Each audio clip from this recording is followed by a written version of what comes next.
Hello and welcome to another episode of the Ice Cream for Everyone podcast. Finally, let's call this, yes, it is, and I'm going to call this the beginning of season 3 of the Ice Cream for Everyone podcast.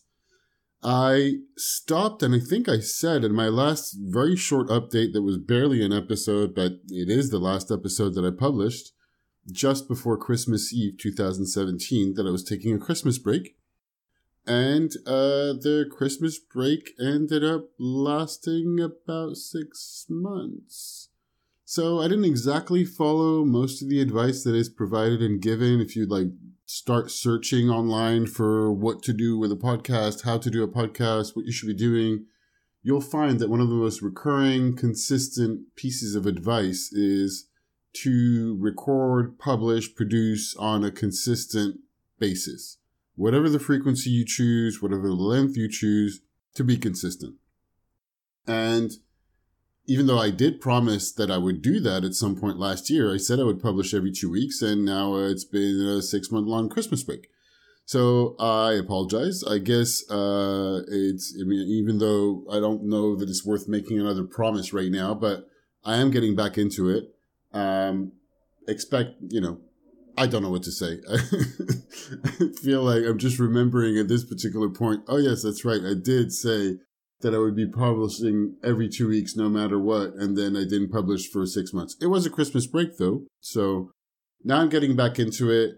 It's been long enough, and it's been really, really great to have a few people actually get in touch with me and say, hey, what are you doing? Why are you publishing podcasts? Or are you going to publish podcasts again? I did actually enjoy the show. And believe it or not, there are not many people that do that. Not many people that do review, not many people that actually just reach out to me on Twitter. And it is, if you do, and whenever you do, if it really is hugely appreciated. Whether anything, to tell me and ask me, are you actually going to publish this again? Or just to say, hey, I'm really enjoying it. Please keep it up. Whatever, words of encouragement are hugely appreciated because, believe it or not, it does take a lot of time. I really enjoy doing this, but it does take time. So there you go. I'm putting plans back into place loosely because, as usual, I'm experimenting and I'm sometimes following and sometimes not most of the advice that is provided out there. And whether things work or not for me, I'm experimenting and doing what I enjoy doing with this podcast. And the main thing is discovering and having conversations with interesting people who create stuff, maybe working in creative industries, maybe not, maybe in gaming, maybe not, but certainly who create stuff. And there's this overlapping theme of exploring what creativity is about. And that's what the Ice Cream for Everyone podcast is about. And I, over the last few months, got back into spending more time into what I would like to create. So I'm thinking now of alternating episodes where I'm going to be talking a little bit about what's going on with my projects. So in a way, documenting what is happening and how my creative projects are shaping up, as well as still having conversations with other people. And one of the other things, which is a pretty lame excuse, but it's a part of it, is that I put more time quite simply, I put more time into other types of activities rather than recording, producing for the podcast. So that includes my main job, the job I'm paid for in strategy and advertising at an advertising agency here in Chicago, and a bunch of other things. So I think I mentioned at some point in my last podcast, but if you haven't listened to it, that I got back into skiing a couple of years ago.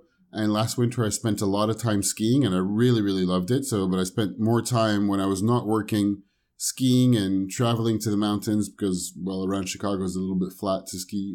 There's cross-country skiing, and there's a little ski hill nearby to get training on. So that was nice. So I did a lot of skiing, 24 days of skiing altogether, and got into the idea that I was good enough to order a proper good pair of skis on the back of the really cheap one that I bought secondhand last year. I bought a really old pair of skis for last season, and this winter discovered around the end of the winter that there are small craft ski designers and manufacturers, and I got really fascinated and completely geeking out about how is a ski made and what you should be looking at and how does it work. And so I'm currently working on getting my own custom skis, not completely custom, but semi-custom designed with a small company in Denver that I tried their skis and really, really loved it. And I'm also working with an illustrator and designer who's going to design the top of the skis. And I'm also very, very excited about that. They're going to be ice cream for everyone branded skis. And I'm also planning, that's one of the conversations that are in the works to be had for the podcast with those ski designers about how do you design a ski? How does it work? What happens there? What are stories about skiing? What are the things you look at when you design that kind of product? So I thought that was an interesting topic to be discussed. We're working out when that will be scheduled. Another big thing I've been working on. So as I said, I've been just spending a lot of time on my day job, which is working as a strategy director for an advertising agency here in Chicago called Energy BBDO, which is part of the wider worldwide BBDO network. Currently working on global, so worldwide strategic planning for SC Johnson brands. SC Johnson that does a lot of household products such as Windex, Ziploc, and I work on pest control. So that means Raid and Off, so selling household insecticides and insect repellents in pretty much everywhere around the world. So that's taken up a fair amount of time and has its own challenges and has its own interests. Still very much interested in gaming, and a couple of months ago, my friend Alfie, who's somebody that I know in London, started talking about, he's been designing a board game for the last couple of years with another friend called Alex.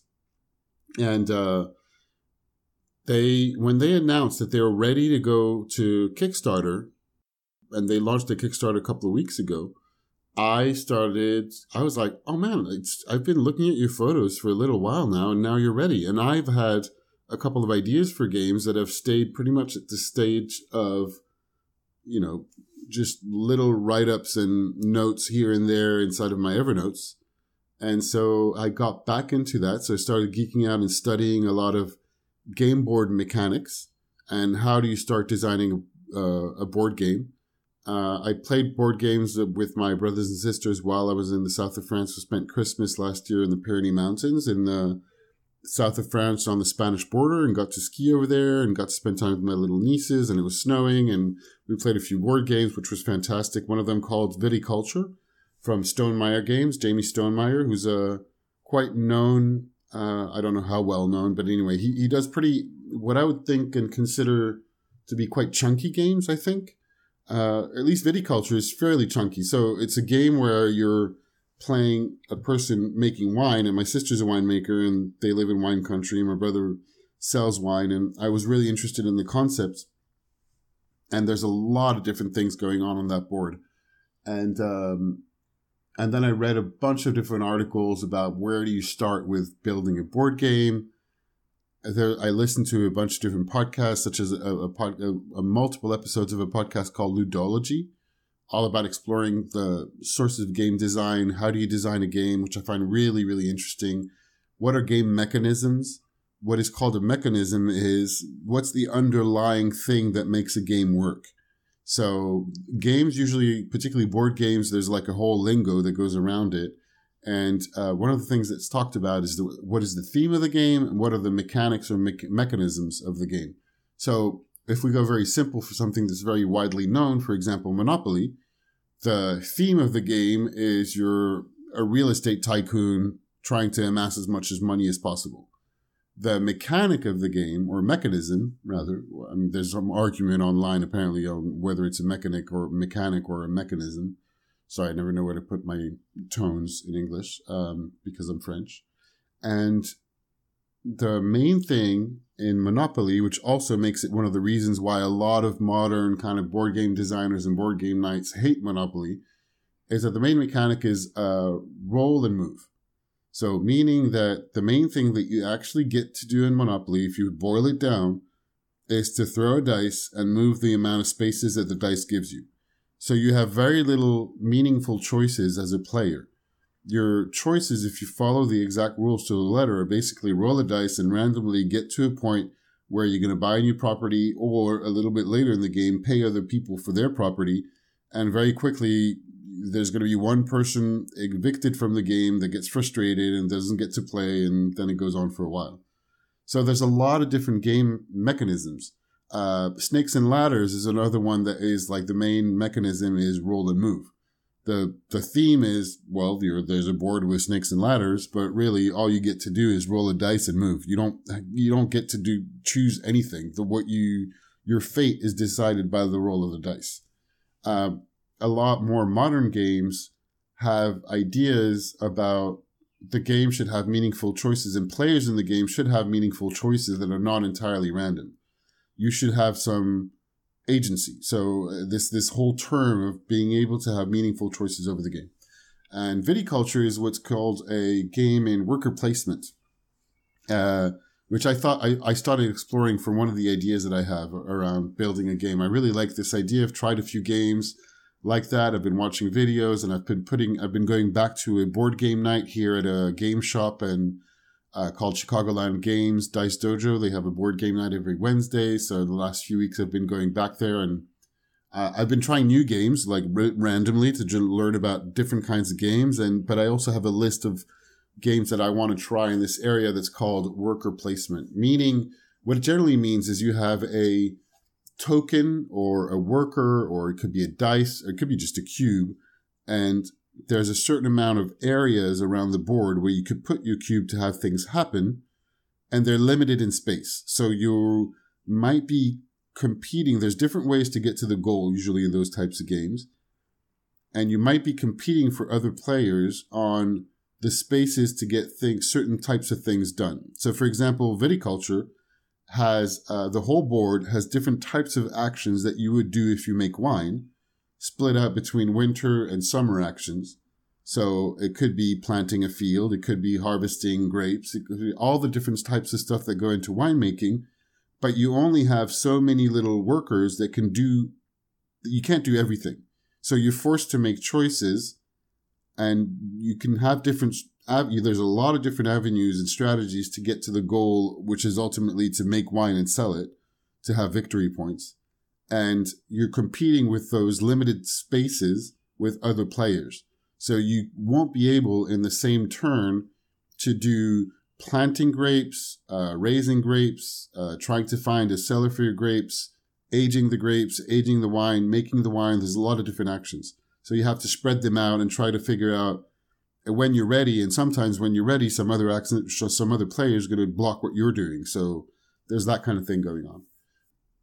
And I'll share with you the theme that I have right now. I listen to some other podcasts and shows where about like, where do you start creating? Do you start with the idea of a theme of a game? Or like such as, do I start with the idea of I want to make a game about winemaking? Or do I start with I want to make a game that is a worker placement mechanism? Or whatever other mechanism, I may well talk about other mechanisms in similar types of episodes. And by the way, you'll have to tell me if you're interested in hearing me talk about my own creative process at semi-length. Those episodes will very likely be shorter than the main kind of conversation episodes. I'm imagining something like more like a half an hour and alternating with an hour-long conversation, which is going to be an interview. But if you're not interested, tell me. And if you are interested, tell me too. So I'd love to hear of it. Some people told me that they didn't like it if I talk too long, like a Mark Maron who talks for 20 minutes before his interviews.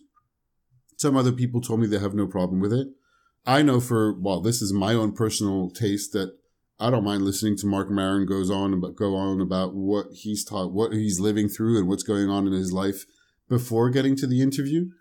Sometimes I want to go straight to the interview, in which case I can always press play forward and accelerate down to the interview. For this episode I'm recording right now, it's only going to be me talking about my own projects and what's going on. And yeah, if you're not interested, I would love to hear from it. If you're interested and you enjoy it, I'd love to hear from it, which is back to my other point about give me some kind of feedback so that I know. Now, it may or may not influence what I'm doing with the show. But if like a lot of people tell me, listen, like I'd rather have less episodes about other conversations and still your interviews. I don't really care about your own personal creative process. Like, just tell me about other people. In which case I go, right, great, I can just focus on that.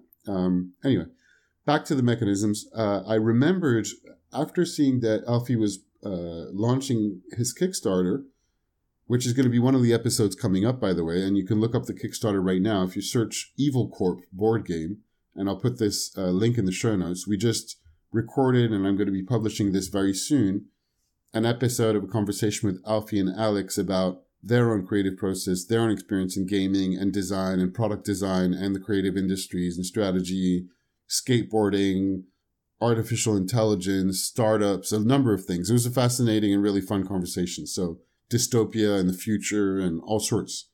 And the role-playing games. I mean, there's a lot going on in the conversation. It was a lot of fun. And that's going to be happening very soon.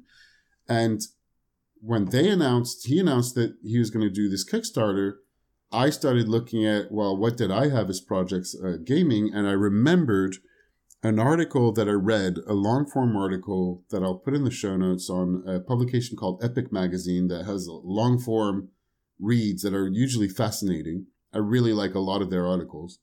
And this is called The Cold War. And it's basically the story of two small to medium ice cream truck businesses competing in the suburbs of Portland, if I remember correctly, or somewhere in the Pacific Northwest of the United States over the course of a summer, and everything that goes on behind the scenes. And I really love, that's one of my favorite things, is to learn about the behind the scenes of things. And that's one of the things I like to explore about what is this thing about creativity? How do we get to create things? And it's one of the excuses I get to go talk to interesting people about who they are, where they come from, what their stories are, right? And I thought, wouldn't it be interesting, particularly that I have the ice cream for everyone moniker. So I was like, all right, what could I do about ice cream? Of course.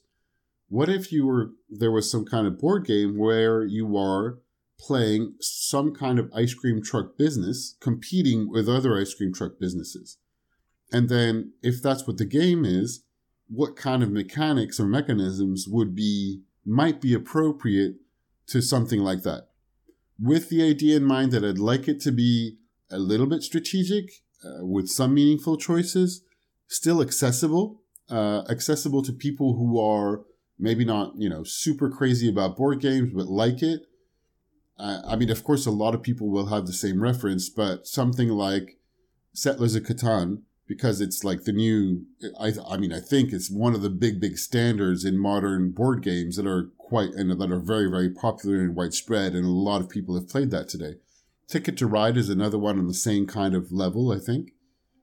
So what would it look like? And I like the idea of this worker placement thing. That's why I was talking about it earlier. And I don't know if that's what it's going to be. So I started looking up on how do you create a board game. I have this box, what's called the white box, which is I've got tons of elements to prototype games. I printed out some cards and I started playing around with what might be a modular game board. And the idea being that, that if you have an ice cream truck, you're going to sell ice cream to kids. You want to be at the right place at the right time, which is going to be in the size of a suburbia somewhere, let's say, over the course of the summer. And I think the game would be plays over the course of a summer. You know where the kids might be, which is probably one of the playgrounds, but you don't know where most of the kids are, and you don't know where your competitors are going to be.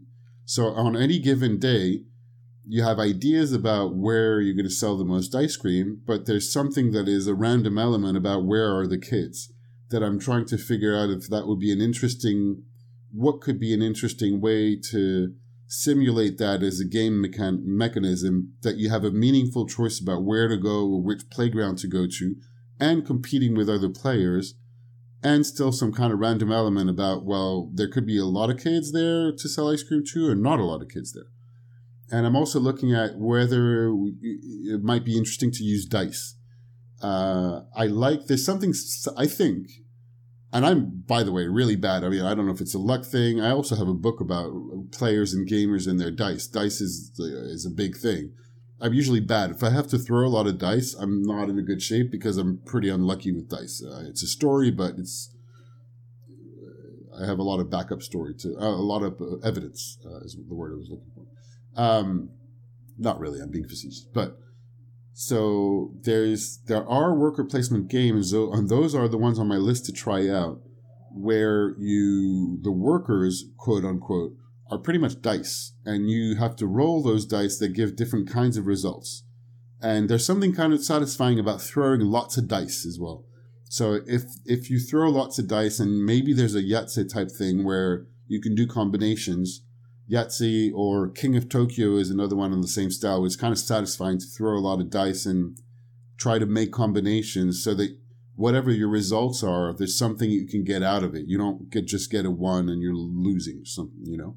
So those games I have on my list, if you're very interested in checking them out, or if you've played them and want to comment, are Alien Frontiers, Kingsburg, and the Voyages of Marco Polo. Those are the 3 that I've noted that apparently have very good reviews where there's dices to be placed. There's another one called Roll for the Galaxy. I'm not sure it works exactly the same way, but there's like a lot of dice going on as well. So I'm interested in checking that one out. So that's the game at the moment. I've really enjoyed, back to the skis I was talking about earlier, I'm really enjoying working with a designer and illustrator on what the top sheet of the skis is. I'm super excited to reveal when that's going to be ready. But it's been really interesting to work with another designer and have an idea that I have in my head and looking for who would be the best person, who's got the best portfolio of previous work that matches the idea that I have in my head, and how to brief and describe that. And I've showed it to several designers, the brief that I wrote, because I was thinking about what kind of skills do I have, and one of the skills that as strategist pretty much formulates, and one of the main things that we do as a strategist is to write a brief for the creatives to give them guidance about what the thing to do is, and like what is the piece of communication. And so I wrote a pretty comprehensive brief for what do I want on those skis and what does it look like.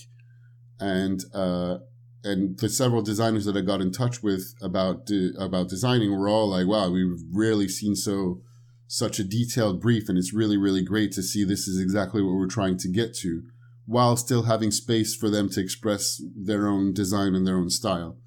So that's something that I could talk about maybe a little bit more in the next episode.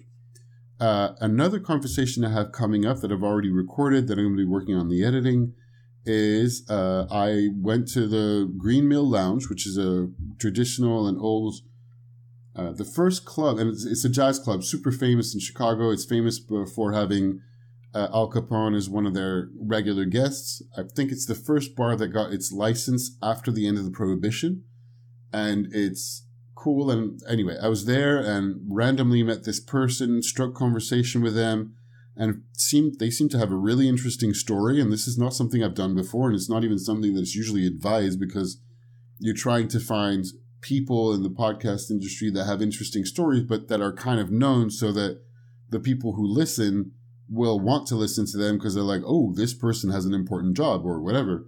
Now, that person doesn't have an important name, as far as I know. Maybe they might for their friends and family, but their story is they used to work in advertising a long time ago. Then they started multiple businesses that are related to creative industries. In my opinion, there's a lot of creativity attached to it, and had an amazing story about brokering, and then worked for Disney Studios for a long time, and had an awesome story about brokering the first deal between Walt Disney Studios and McDonald's Happy Meals to put toys in all the Happy Meals, and told the whole backstory of how that happened. And I thought that was absolutely fascinating, and it was pretty random. So I'm looking that's something to look forward to on the podcast as well, coming up soon. What else? I think that's really the main of it. That's like a little bit of what's going on right now. And yeah, like I just really want to tell you I'm getting back into the podcast. As I've said, please keep in touch with me if there's anything you'd like to see. If you're somebody who also used to read my Sunday newsletter, my email newsletter that I've also stopped publishing, friends were visiting from France, and one Sunday decided to not take care of that. I didn't publish my newsletter, and then I let it go another week, and I'm sure you might agree or realize how easy it is to not do something and then make it a habit. It's a lot more difficult to get to start something new. But anyway, yeah. So at the moment, I'm not doing anything with my newsletter. I'm not publishing it. If you miss it, I'd love to hear from you. I'm not sure what I'm going to do. I know there's a lot of laws that have come out in Europe about emails and access and authorization. There are some advertisers that are not even advertising at all in Europe from the US just because they're trying to understand how it all works. That's not the reason why I stopped. It's a vague excuse why I'm not really getting back into it, aside from time. So it's something I'm going to pick up again as well, if there's demand. But certainly, if I have time to express myself in that way, because I have to look at what works for me, what do I enjoy as well. So that I'm just looking at it. And then the last point, really, really excited about, I am going to GenCon in August. And GenCon is the second largest worldwide convention for hobby gaming. And it's a conference, convention, gaming, storytelling, writing. It's the biggest in North America. It's in Indianapolis. I've been wanting to go for a little while. I'm very close in Chicago. Turns out I have a friend who can host me in Indianapolis. I've started booking games. So if ever you listen to this and you're going to be at GenCon, I'd love to hear from you, because I'm going to be on my own. So I'm booking time to go to conferences and seminars and to play some games. But I'd love to meet people while over there. So if you're over there, you can send me a tweet or keep in touch. My Twitter account is at INC Willem, WILLEM. The main website, if you're looking for any other episodes, obviously you probably found the podcast if you're listening to this, but my main website is www.icecreamforeveryone.net. That's everything attached if you want to find more background about what I do in strategy or where I've come from or anything else. Don't hesitate to have a look at that. I also have a Facebook page. You just type in and look for Ice Cream for Everyone. Hopefully you should find it. And what else? I think that's about it right now. If you take time, I'm repeating myself, but leave a review for the podcast. It makes a hell of a difference. It allows more people to find it. And I'm back is the main message. You can tell other people. Hopefully you're going to get this downloaded and share it with other people. Give it some thumbs up or a rating or a review or like that. I really, really appreciate your time. Appreciate you listening. I'm going to be coming back very soon with one of the conversations I said I was recording. I'm working on in the editing at the moment. Have a fantastic morning, afternoon, evening, night, whatever time of day or night it is for you. Talk to you soon. Thanks.